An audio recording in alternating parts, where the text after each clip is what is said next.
उनसे पहले बसपा यूनिट द्वारा चौधरी साहब को सम्मानित किया जाएगा। और इनके साथ हमारे कलायत से ओम प्रकाश पातलान भी, जो अपना अच्छा संघर्ष कर रहे हैं कलायत के अंदर। ओम प्रकाश पातलान जी।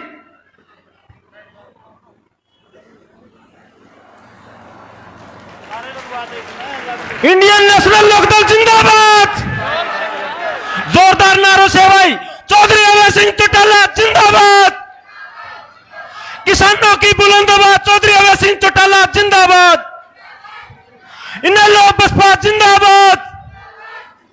बहन मायावती जिंदाबाद। चौधरी अभय सिंह चौटाला जिंदाबाद।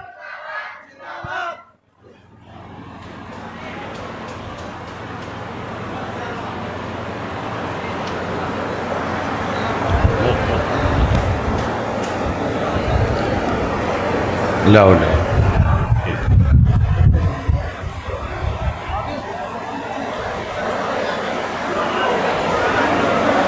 चलो आप बैठ।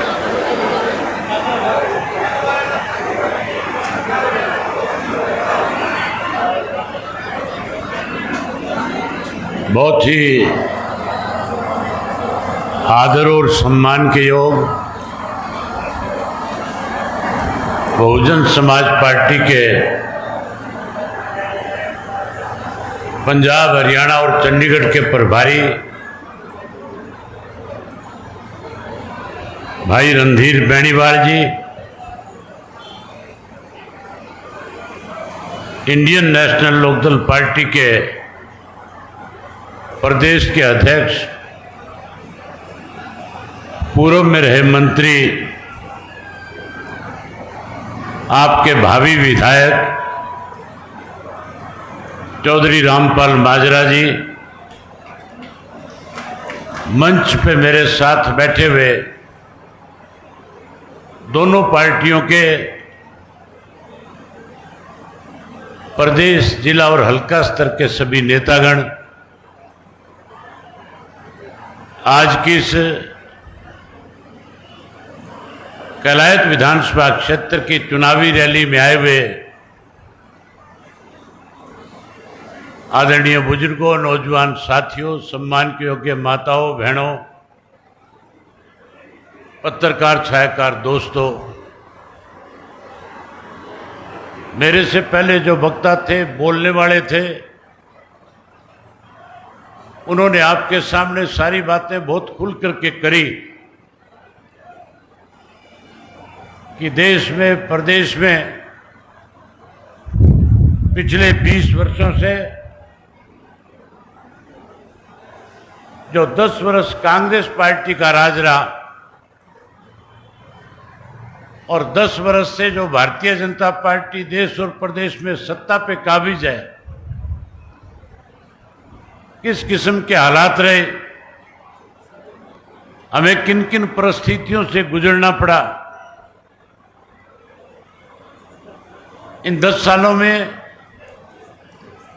अगर मेरे से पहले जिन साथियों ने चर्चा करी थी उन्हीं बातों का जिक्र करूंगा तो बहुत लंबा समय लग जाएगा। आप भी काफी समय से बैठे हैं। साथियों, भारतीय जनता पार्टी ने सत्ता में आने से पहले बहुत बड़े बड़े वायदे आपके सामने किए थे। देश का हर नागरिक जब कांग्रेस पार्टी को देश से, सत्ता से बाहर कर रहा था और मोदी जी जैसे देश के अन्य अलग अलग राज्यों में जाकर के लोगों से बात कर रहे थे, वायदे कर रहे थे, हर आदमी ये मान के चलता था कि मोदी जो वायदे आज हमारे साथ कर रहे हैं, अगर ये सारे वायदे पूरे हो गए तो देश का हर नागरिक खुशहाल हो जाएगा। लेकिन साथियों, वायदे पूरे करने की बजाय देश के प्रधानमंत्री ने इस किस्म के फैसले लिए जिससे आम आदमी दुखी और परेशान हो गया। वायदा तो किया था 15-15 लाख रुपए हर व्यक्ति के खाते में डालेंगे।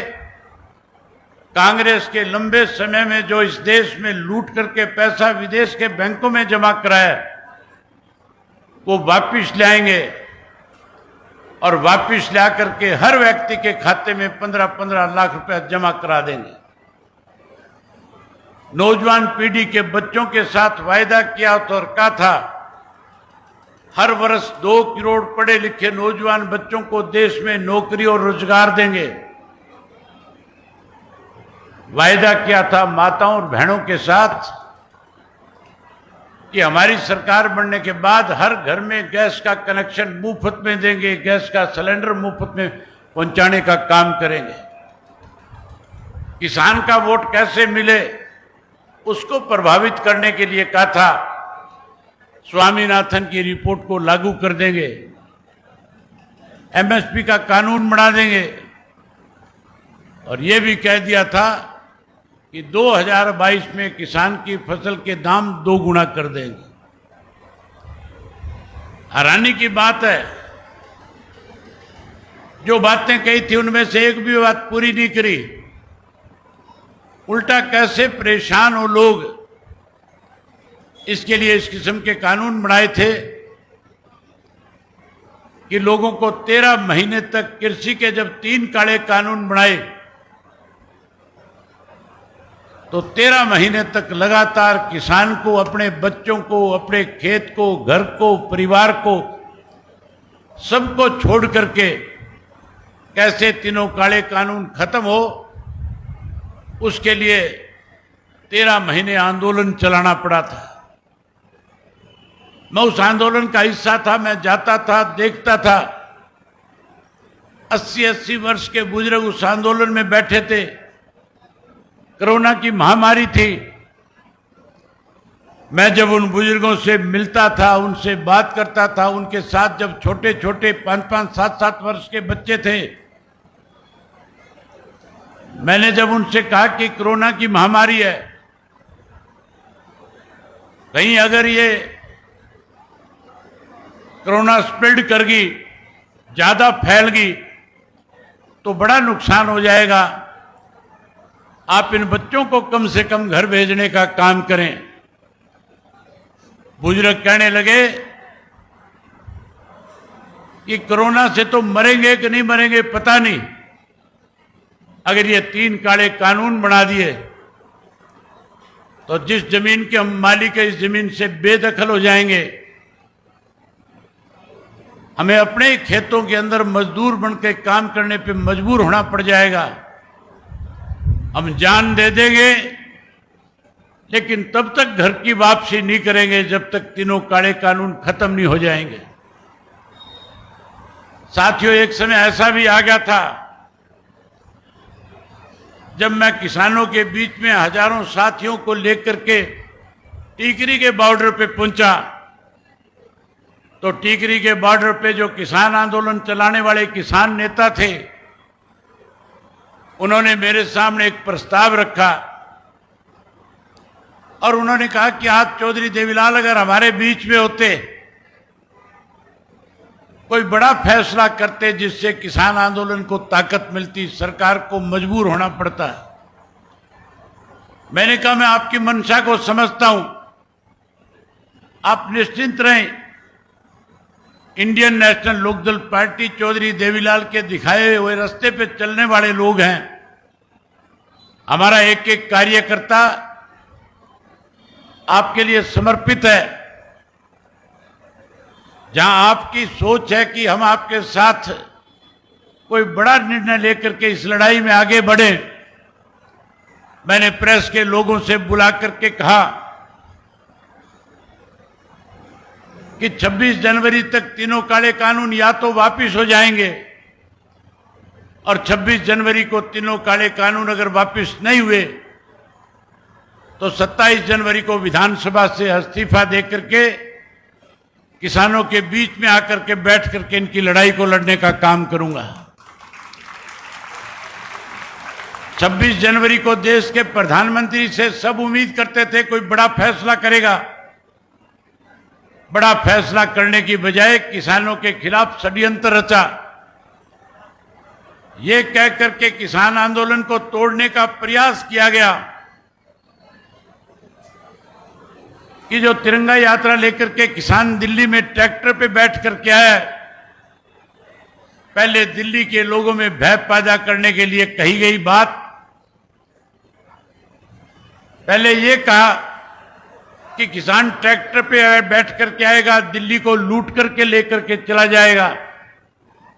लेकिन जब दिल्ली के अंदर किसान ट्रैक्टर लेकर के गया तो दिल्ली के लोगों ने फूलमालाओं के साथ उस ट्रैक्टर यात्रा का स्वागत किया, जगह जगह मिठाइयां बांटी, लंगर लगाए। जब स्वागत के बारे में प्रधानमंत्री को पता चला तो शाम होते होते कैसे आंदोलन तोड़ा जाए, उसके लिए देश के प्रधानमंत्री की तरफ से मीडिया में कहा गया कि लाल किले पे उग्रवादी आए, किसान के साथ बैठ करके खालिस्तानी आए और तिरंगे का अपमान कर दिया, तिरंगे के ऊपर खालिस्तान का झंडा फहरा दिया। इस तरह की अफवाह जब फैलाई गई, लोगों में इसको लेकर के कहीं ना कहीं चिंता बन गई थी। ये डर और भय हो गया था कि आंदोलन टूट ना जाए, खत्म ना हो जाए। मुझे अनेक कांग्रेस के, भाजपा के नेताओं के फोन आए, उन्होंने मुझसे कहा कि अब आपके इस्तीफे से कुछ नहीं होने वाला, आप ये गलती मत कर लेना, आंदोलन आज रात को समाप्त हो जाएगा। जो मुझे टेलीफोन कर रहे थे, मैंने उनसे कहा कि अगर आप सही मायने में किसान के हितैषी हैं तो आप लोगों को भी मेरे साथ विधानसभा में चल करके अपना इस्तीफा देना चाहिए। अगर इस्तीफा देंगे तो किसान आंदोलन मजबूत हो जाएगा और किसान के ऊपर थोपे गए 3 काले कानून खत्म हो जाएंगे। साथियों, उनमें से किसी एक ने भी हिम्मत नहीं जुटाई और मैंने 27 तारीख को ट्रैक्टर पे बैठ करके विधानसभा में जाकर के विधायक के पद से इस्तीफा दे करके टिकरी के बॉर्डर पे चला गया। काले कानून बना करके परेशान किया, उसके साथ साथ देश के अंदर महंगाई बढ़ाई, बेरोजगारी बढ़ाई। हरियाणा प्रदेश को पिछले 10 वर्षों में भारतीय जनता पार्टी ने बड़े बड़े घोटाले करके लूटने का काम किया। धान का घोटाला किया, शराब का घोटाला किया, रजिस्ट्री का घोटाला किया, खाद्यान्न का घोटाला किया। कोरोना काल के अंदर सरकारी दवाइयों की खरीद के अंदर 450 करोड़ रुपए डकार गए। पेपर लीक घोटाला करके हमारे नौजवानों को लूटने का काम किया। अनेक इस किस्म के फैसले लिए जिससे आम आदमी परेशान हुआ। आज हरियाणा प्रदेश के अंदर भ्रष्टाचार चरम सीमा पे है। आज कानून व्यवस्था खत्म हो चुकी है। कोई दिन ऐसा नहीं जाता जिस दिन किसी ना किसी जिले के अंदर किसी ना किसी व्यापारी को जाकर के धमकी दे करके उससे फिरौती ना मांगी जाती हो। अगर कोई व्यापारी इस बात का विरोध करे तो पुलिस के साए में बदमाश किस्म के लोग आते हैं जिन्हें सरकार का संरक्षण है, वो आकर के सरेआम उनके प्रतिष्ठानों पे गोलियां चला करके, डरा करके, धमका करके पैसा लूट करके ले जाने का काम करते हैं। आज जहां महंगाई बढ़ी है, जहां भ्रष्टाचार बढ़ा है, जहां कानून व्यवस्था खत्म हुई है, वहीं साथियों उसके साथ साथ मेरे से पहले माजरा जी बता रहे थे कि किस तरह से नौजवान बच्चे रोजगार ना मिलने की वजह से, नौकरी ना मिलने की वजह से अपनी जमीनें बेच बेच करके अपना घर बार परिवार छोड़ करके विदेश को पलायन कर रहे हैं, जा रहे हैं। वहीं उसके साथ साथ कैसे फिर भाजपा सत्ता में आए, इसके लिए साथियों आज अपने फैसले बदल रहे हैं, आज नए नए वायदे कर रहे हैं। कांग्रेस पार्टी भी लगातार लोगों को बरगलाने के लिए तरह तरह के झूठे वायदे करने का काम करती है। आज हरियाणा प्रदेश के हालात इस किस्म के हैं कि लोग भारतीय जनता पार्टी को सत्ता से बाहर करना चाहते हैं। वहीं साथियों 5-4 दिन और इंतजार करो, जहां भारतीय जनता पार्टी को लोग सत्ता से बाहर करेंगे, वहीं कांग्रेस के अंदर इतनी बड़ी भगदड़ मचेगी कि जो कांग्रेस पार्टी के लोग इस बात का खबाव ले रहे हैं कि हमें बिना मांगे वोट मिले थे, हम आज भी बिना मांगे वोट लेकर के हरियाणा प्रदेश में सत्ता पे काबिज हो जाएंगे। उस हरियाणा प्रदेश के अंदर ये प्रेस के साथी जो बैठे हैं, ये सब ये लिखने पे मजबूर हो जाएंगे और कहेंगे कि अब हरियाणा प्रदेश के अंदर कांग्रेस में भगदड़ है, भाजपा को लोग सत्ता से बाहर देखना चाहते हैं। आने वाला समय बहुजन समाज पार्टी और इंडियन नेशनल लोकदल पार्टी का है जो सत्ता की तरफ बढ़ने का काम कर रही है। आज जिस बड़ी संख्या में आप आए हो, आपने इस बात पे मोहर लगाई है, साबित कर दिया कि कैलायत विधानसभा क्षेत्र की सीट पे बहुजन समाज पार्टी और इंडियन नेशनल लोकदल पार्टी के प्रत्याशी चौधरी रामपाल माजरा को भारी बहुमत से जिताने का काम करोगे। जहां साथियों आप माजरा साहब को जिताओगे, मैं सरसा जिला में 2 दिन से लगातार अलग अलग गांव में लोगों से मिलकर के आया हूं। पांचों की पांचों सीट सरसा जिला की बहुजन समाज पार्टी और इंडियन नेशनल लोकदल पार्टी जीतेगी। इस किस्म के हालात पैदा होंगे कि हरियाणा प्रदेश के अंदर किसी भी पार्टी के पास बहुमत नहीं होगा, और जब किसी पार्टी के पास बहुमत नहीं होगा, इंडियन नेशनल लोकदल पार्टी और बहुजन समाज पार्टी जब सरकार बनाने के अंदर सबसे बड़ी भूमिका निभाने वाली पार्टी जब बनेगी, तो आप चिंता मत करना, हम किसी के दरवाजे पे नहीं जाएंगे, हम आपकी सरकार बना करके आपको देने का काम करेंगे। आज साथियों सरकार बनाने के लिए, लोगों को वर्गलाने के लिए भाजपा अपनी तरफ से अलग अलग वायदे करने का काम कर रही है। आज नौकरी और रोजगार की बात करके युवा को प्रभावित करना चाहते हैं। आज कहीं साथियों पिछली सरकार के किए हुए निर्णयों को बदल करके लोगों को अपने साथ जोड़ना चाहते हैं। आज तो भूपेंद्र सिंह हुड्डा भी लोगों के बीच में जब जाता है कहता है मैं पेंशन बढ़ाऊंगा, 6,000 रुपया कर दूंगा। आज भूपेंद्र सिंह हुड्डा कहता है 100 गज का प्लाट दूंगा, पक्का मकान बना दूंगा। आज भूपेंद्र सिंह हुड्डा वायदा करता है 2 लाख नौकरियां लगा दूंगा। अनेक इस तरह के वायदे करके लोगों को बरगलाने की कोशिश कर रहा है।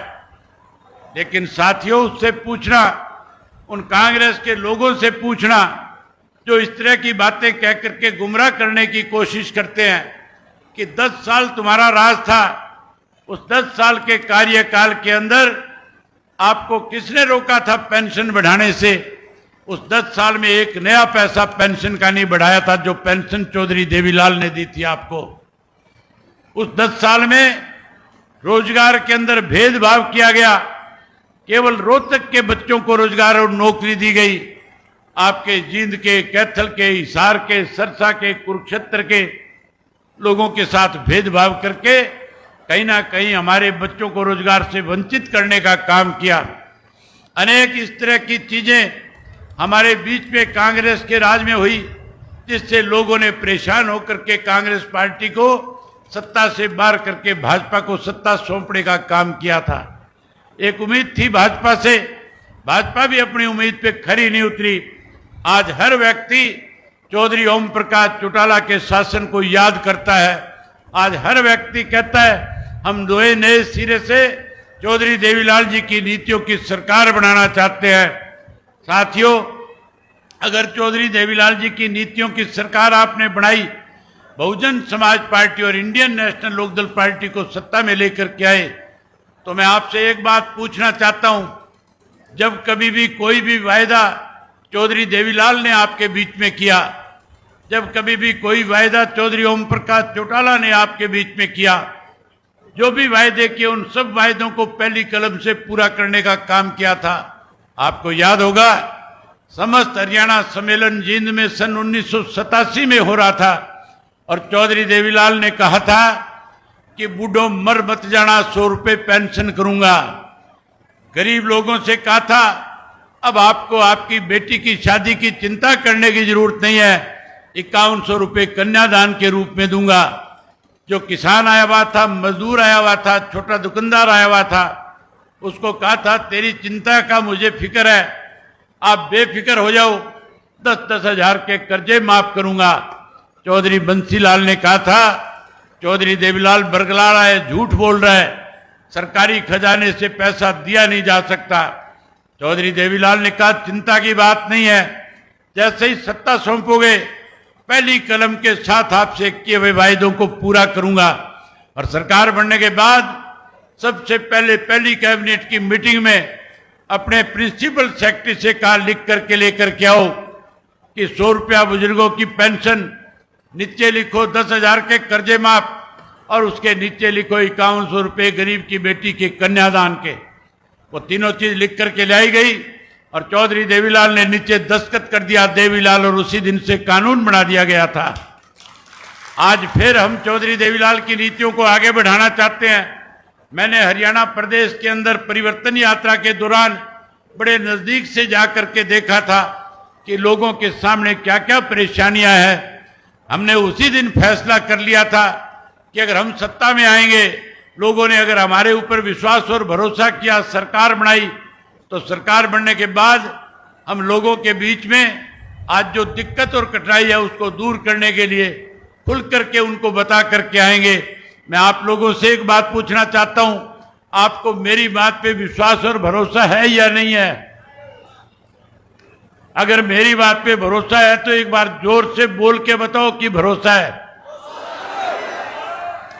अगर आप भरोसा करोगे और सरकार बनाओगे तो साथियों, हमने और बहुजन समाज पार्टी के लोगों ने बैठ करके फैसला लिया है कि सरकार बनने के बाद सबसे पहले चौधरी देवीलाल की जो सम्मान पेंशन 100 रुपया दी थी 35 वर्ष पहले, हम उस पेंशन को बढ़ाएंगे, 7500 रुपया बुजुर्ग की पेंशन मान सम्मान करने का काम करेंगे।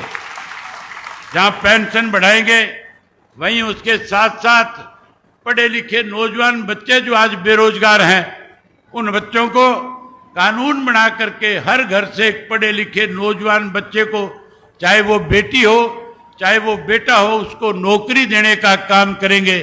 जो 2 लाख नौकरियां आज खाली पड़ी है, पहले 6 महीने में उनको भरने का काम करेंगे। जो कोई नौजवान वंचित रह जाएगा नौकरी से, रोजगार से, उसे मायूस नहीं होने देंगे। हम उसको 21,000 रुपया बेरोजगारी भत्ता देकर के उसका मान सम्मान करेंगे। वहीं साथियों, हमारी माताएं और बहनें बैठी हैं, इनको मोदी जी ने कहा था कि आपके घर में गैस का कनेक्शन फ्री में कर देंगे, और ये भी वायदा किया था कि गैस का सिलेंडर मुफ्त में दे देंगे, महंगाई पे रोक लगा देंगे। महंगाई कम करने की बजाय महंगाई बढ़ा दी, गैस का सिलेंडर मुफ्त में देने की बजाय 1200 रुपये का कर दिया। माताएं और बहनें सरकार बनाने में बहुत बड़ी भूमिका निभा सकती है। आपका प्रतिशत 50% हिस्सा आपका भी है। अगर आप सारी मिलकर के इंडियन नेशनल लोकदल पार्टी और बहुजन समाज पार्टी को सत्ता में लाओगी, तो फिर आपको एक वायदा करता हूं कि Indian National Lokdal Bahujan Samaj party की सरकार बनने के बाद महीने की पहली तारीख को गैस का सिलेंडर आपके घर में मुफ्त में आया करेगा।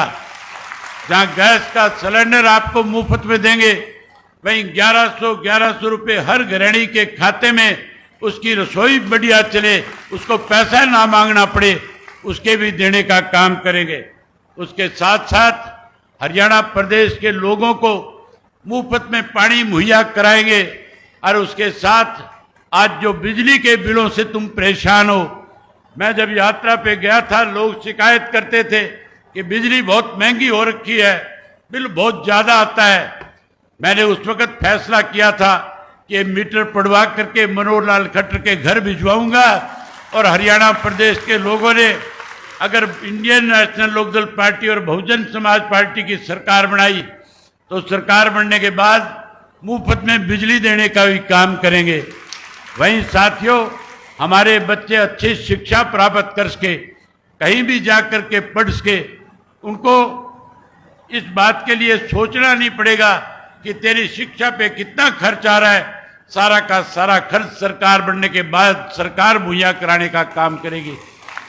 वहीं हैरानी की बात है, आजकल एक नई बात चल रही है। कोई कहता है आयुष्मान के तहत 10 लाख रुपए का मुफ्त में इलाज कराएंगे, कांग्रेस वाले कहते हैं 20 लाख तक मुफ्त में इलाज करा देंगे। हमारा अपना खजाना है, हमारा अपना पैसा है, हम टैक्स के रूप में पैसा दे करके हरियाणा के खजाने को भरने का काम करते हैं। हमारा फैसला है कि परमात्मा ना करे कोई बुजुर्ग हमारे घर में बीमार हो, किसी माँ बहन बच्चे को तकलीफ हो जाए, हम तो परमात्मा से दुआ करते हैं हरियाणा स्वस्थ रहे। अगर कोई बीमार हो जाएगा तो उसे चिंता करने की जरूरत नहीं है, चाहे इंग्लैंड में जाकर के इलाज करा लेना, वो भी मुफ्त में होगा, सारा पैसा सरकार देने का काम करेगी। वहीं उसके साथ साथ ओल्ड पेंशन स्कीम जो है, जिसको लेकर के लंबे समय तक रिटायर्ड कर्मचारी सड़कों पे है, मैं उन्हें विश्वास और भरोसा दिलाता हूं। जिस स्कीम को कांग्रेस ने बंद किया था, हम उस स्कीम को फिर से लागू करेंगे, चालू करेंगे, ओल्ड पेंशन स्कीम बनाने का काम करेंगे।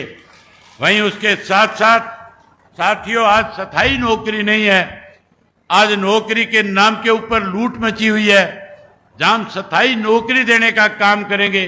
वहीं उसके साथ साथ आंगनवाड़ी की वर्कर, आशा वर्कर और सफाई का कर्मचारी जो आज भी रोजाना सड़कों पे रहता है, जिससे हर पार्टी ने वायदा किया और वायदा पूरा करने के बजाय आंदोलन करने पे मजबूर करते हैं।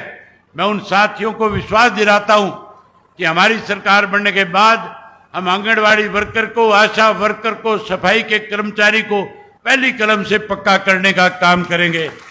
वहीं उसके साथ साथ गरीब आदमी को 100 गज के प्लाट देंगे और 100 गज के प्लाट के साथ चौधरी देवीलाल आवास योजना के तहत पक्का मकान बना करके देने का काम करेंगे। वहीं साथियों, लोग आज सबसे ज्यादा अगर दुखी है, परेशान है, तो मनोहर लाल खट्टर की सरकार में रोज नए नए पोर्टल बनाए जाते थे। आप रोजाना पोर्टल के चक्कर में मंडियों के चक्कर काटते थे, दफ्तरों के चक्कर काटते थे। अब चिंता करने की जरूरत नहीं है। मैं आपसे पूछना चाहता हूं, पोर्टल से परेशान हो कि नहीं हो? पोर्टल से दुखी हो कि नहीं हो? पोर्टल से दुखी हो? सरकार बनाओ, सरकार बनाने के बाद ये सारे पोर्टल खत्म कर दूंगा। केवल एक चीज रहेगी, हरियाणा प्रदेश के अंदर पहले जैसे राशन कार्ड के ऊपर सारी सुविधाएं मिलती थी, फिर से राशन कार्ड बनाएंगे और सारी सुविधाएं आपको देने का काम करेंगे। वहीं साथियों, उसके साथ साथ अपनी राजधानी बनाएंगे, अपना हाई कोर्ट बनाएंगे। और माताओं बहनों से एक बात और कहना चाहता हूं, जब मैं यात्रा पे था, सावन का महीना था, नरवाना के इलाके में घूम रहा था, गांव गांव जा रहा था, मैंने देखा माताएं और बहनें कहीं जोड़ के दरख्त की छांव के नीचे बैठ करके भजन कर रही थी, कहीं किसी दरवाजे में बैठ करके भजन कर रही थी। मैं जब उनसे मिलता था, पूछता था कि आपके लिए कोई सही जगह नहीं है? कहने लगी कोई जगह नहीं है। मैंने कहा आप चिंता मत करना, सरकार बना देना, सबके लिए सत्संग भवन बना करके दूंगा। जैसे हरिजन चौपाल बनी, जैसे बैकवर्ड की चौपाल बनी, उसी तरह माताओं और बहनों को भजन कीर्तन करने में कोई दिक्कत ना आए, उसके लिए हर गांव के अंदर एयर कंडीशनर कमरे के साथ सत्संग भवन बना करके देने का काम करेंगे। ये सारी बातें तब संभव है साथियों, जब दोनों पार्टी के कार्यकर्ता मिलकर के, और आज से ही अगले 5 तारीख तक, जब तक वोट नहीं पड़ जाए, एक एक मतदाता के पास जाकर के सारी बात बताएं और मतदाताओं का दिल जीतने का काम करें, भरोसा जीतने का काम करें। चौधरी ओम प्रकाश चौटाला जी एक बात हमेशा कहते थे कि साथियों, सरकार जो है मांगने से नहीं मिला करती, अगर सत्ता आपने बनानी है तो फिर सत्ता को छीनना पड़ेगा। अब समय आ गया इन लुटेरों से सत्ता छीनने का और इस सत्ता पे काबिज होने का। मैं उम्मीद करूंगा कि सत्ता को छीनने में बड़ी भागीदारी निभाओगे और अपनी सरकार बनाने के लिए लगातार 5 तारीख तक मतदाताओं से संपर्क करोगे। आप सबने मेरी बात सुनी, आप सबका बहुत